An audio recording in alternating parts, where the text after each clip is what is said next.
Welcome to episode 2 of The Campus Story. I continue my chat with Carl and Chris, and we start by talking about what motivated the founding group to form Campus back in the 80s. This episode is called Fighting Back. That was my motivation was wanting to prove people wrong and trying to have some sort of political impact. Very much fight back against what I thought was still do consider a very unfair regime.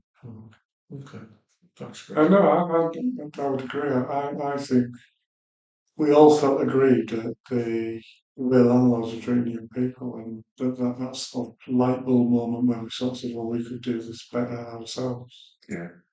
And that was right, but it appealed to our political leanings that we could actually create a sustainable business, do things properly, give a better service, and be part of a bigger solution as well. Mm. And I think that was at the time it felt really energising. Going to the corporations and saying we want to house people. One, the corporations who took us seriously, the likes of Pete Smith took us seriously, said, "Oh, that's really good." Yeah.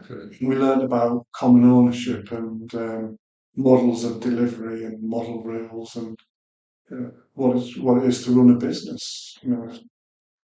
You were the first chair, Nigel Thackeray was the first company secretary. We started doing these unfamiliar roles, but we started building a business, building a sustainable business. And at the time, there was the county council about and the borough council, and we used to get grants off both to do training, to do feasibility studies, and then as unemployment became worse in Teesside, it became a task force area. I think 7 areas of the country that had the worst unemployment were given task forces, multi-agency, government departments working together to try to make things happen. And they worked with us as well to help develop what we were trying to achieve. That we were always ambitious.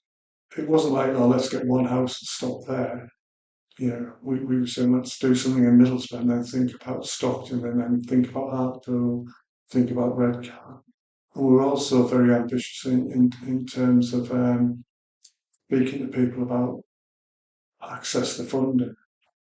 And I think that ambition came through with just early into our campus life where we borrowed money before borrowing money was very full and there was all these social finance agencies and we borrowed money from an ethical bank that suited what we did.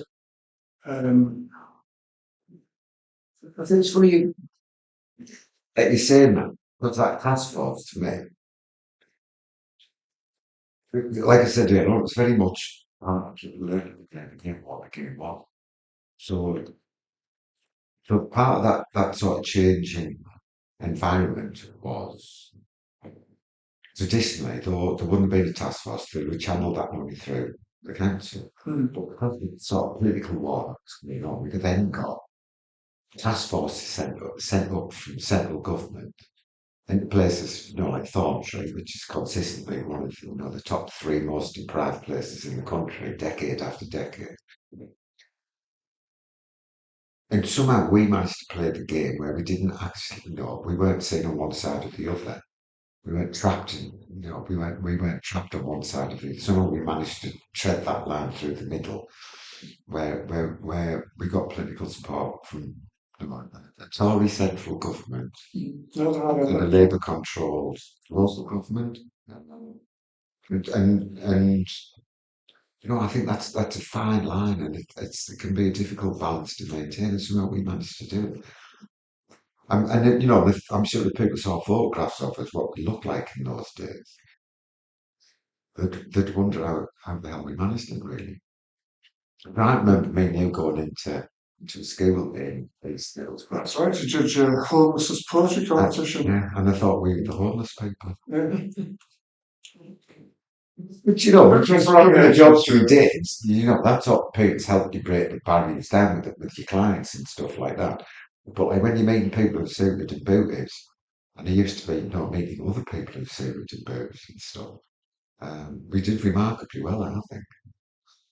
Well, speaking to people at the task force, for instance, who I'm still in contact with now, what they liked was our innovation, the fact we wanted to do something, we were driven to do something good, and which, you know, when we've done that, it's had a huge impact because a lot of the people that went to task force were the usual suspects with the usual schemes, and task force really liked us because we wanted to build something organically to solve a local problem, and in that way, task force were very, very good to us. Reduction team as well. It was interesting dealing with them. How did the name Community Comfort 87 come about?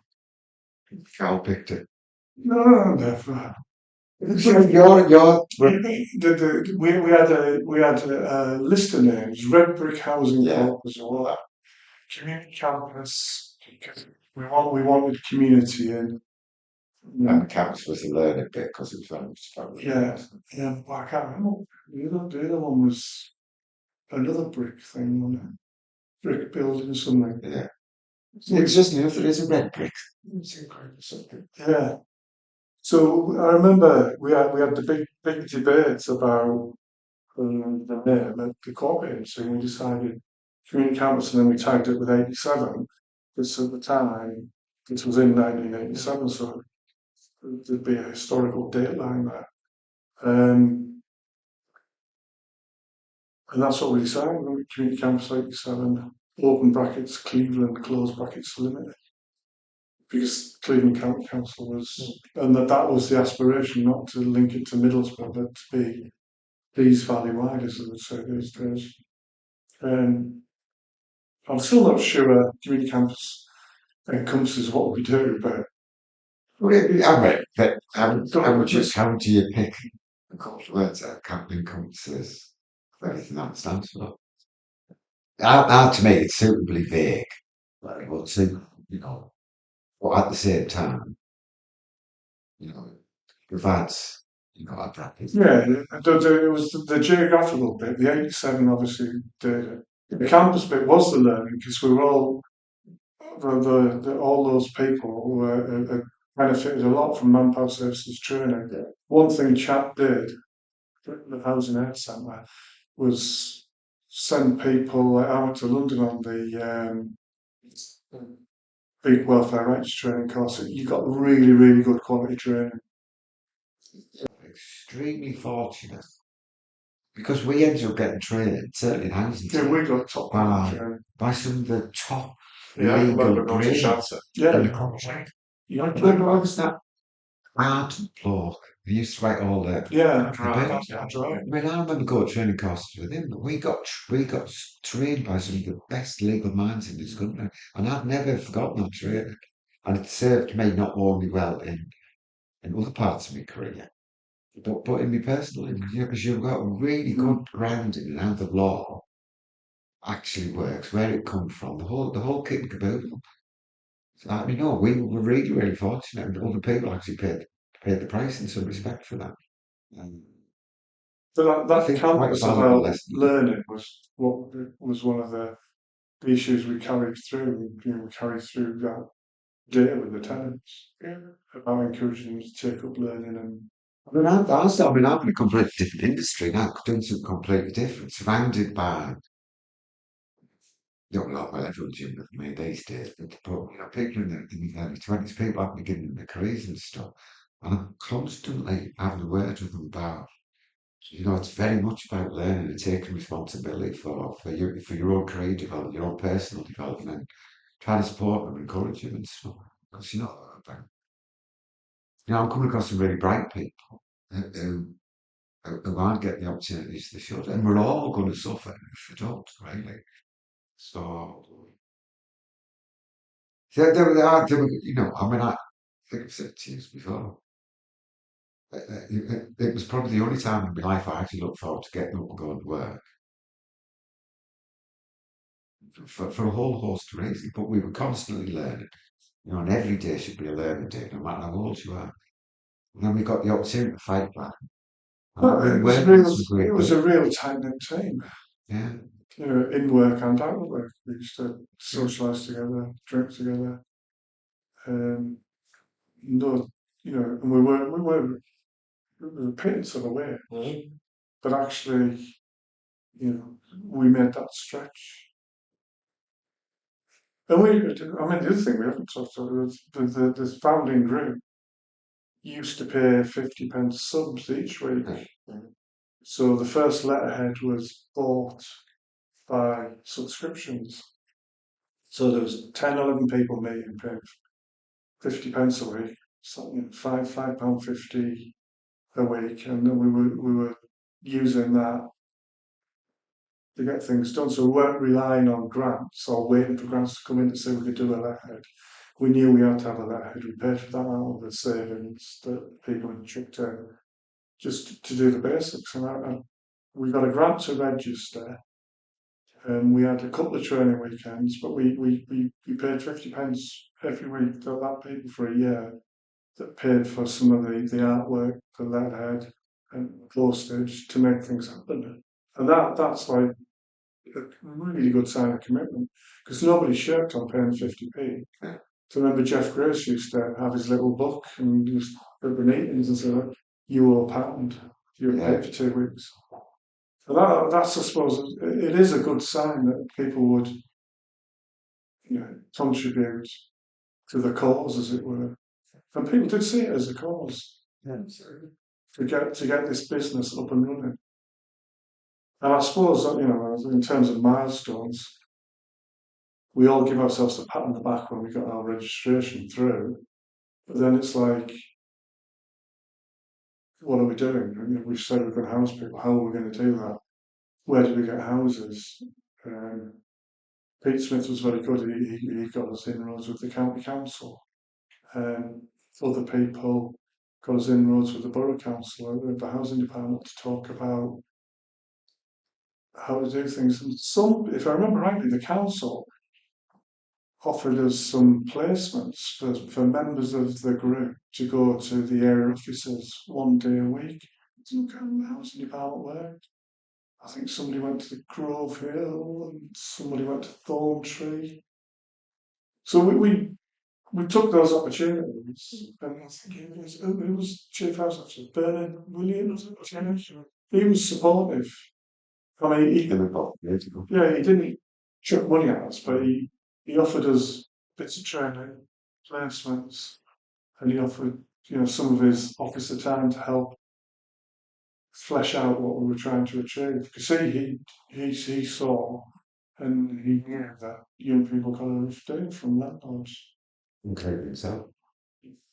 But he must have saw something in the individuals and in the group. You have no track record. Well, it's funny you said it because I was just reflecting on it. I mean, bear in mind we worked in the house in Aids, so it actually surprised me just what a good reception we got because we spent all day basically giving other people a hard time. Yeah, telling the council I'm doing the job for. Telling the door they weren't doing the job properly and all the rest of it. So to be able to go and then meet, the superiors in these places, the higher ups, and get such a good reception. Initially was a very pleasant surprise, but it was a big surprise because I thought, this is just going to be part of the battle, and get it down the loins accordingly. But then you got there, we actually got a good reception. But no, I think some of that was to do with the likes of Margaret and chat and Bernard and stuff. Who played the game slightly different to us because they were in a different position. So, chat, I think, had a reputation that was perceived in certain ways that we didn't probably fully appreciate at the time. But, we got there because I think when we walked through the door, they had a certain amount of respect for us for all sorts of different reasons. But I know that one of the things that I'll never forget is just the sort of internal and external reaction when the task force actually gave us, what turned out to be a shed load of money. And it just scared the hell out of everyone, both internally and externally. One of our employees, I thought, acted appallingly. I mean, we knew how to go and sort it out with Bernard. It wasn't the most pleasant experience of my life, to be quite honest. But, like, again, it seemed to scare the hell out of the council because the said was John, Doctor, who I knew from different places. And I remember kind of having definitely a different reaction to say Mike. Because I knew John, I knew how high up he was, and I knew how many other voluntary sector projects, some of the ones that I'm involved would have bent over backwards to get the kind of access that John brought, where other people, particularly Mike, kind of took a completely different view, a totally paranoid one in my view, uh, which was, an entirely negative, which was an absolute rubbish. I think getting the money was great. When somebody senior up in the house department like John, who brought a lot of knowledge, a lot of understanding, and then a lot of access to the upper echelons of the council, was hugely valuable. And like people were horrible. Mike led a charge by some of the people internally, and they were quite horrible to the poor lad. And then really wound Bob Grady, who was chair of the House Committee, and Bernard, the chief housing officer, really wound them up. I remember you and I had to go over and sort it out. I remember being really nervous and certainly a cup of tea. In proper China little teacups you could hardly hold. I remember trying to pick it up, rattling it on the saucer. Because I knew we'd just gone there to try and save face and have to apologise. And hopefully not lose the support of the council, not lose John's input and our meetings and stuff. Because mentally scarred still by it. No, but the group was very, what's the word? Very cute in recognising the likes of John Talent, and we needed to keep him on side. Some of the group were, the majority of the group were. Because people like Delahunty, Bernard Williams, Bob Brady were really useful to the cause we had. And if we'd wound them up, it would have been all the energy would have gone into dealing with that as opposed to moving forward. So I mean, we can't really skip over the facts.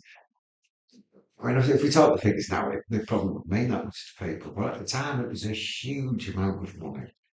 We'd never, I didn't expect to get that sort of amount of money that early on. We'd never had anything like it. It scared the heart of the council because they were like, you're clearly not used to this. And it could have all quite easily gone, mad, blown up in our faces and stuff. So I can understand everybody's reaction because it was hugely exciting. But there's a lot of money. And we could have messed it up quite easily, really. So I know I can understand the emotions and the drama at the time and stuff, but I thought some people's reactions were not particularly helpful, really. But they're entitled to the thoughts and feelings at the same time. We managed it. We managed it. The key is, it wasn't. We'd gone from small scale grants of 5 to 10,000 to $250,000. Yeah, so they gave us 140 odd grand to buy properties, and then obviously there was the stuff on top of that. So it felt like a lot, but 2 years later, we gave us more because we delivered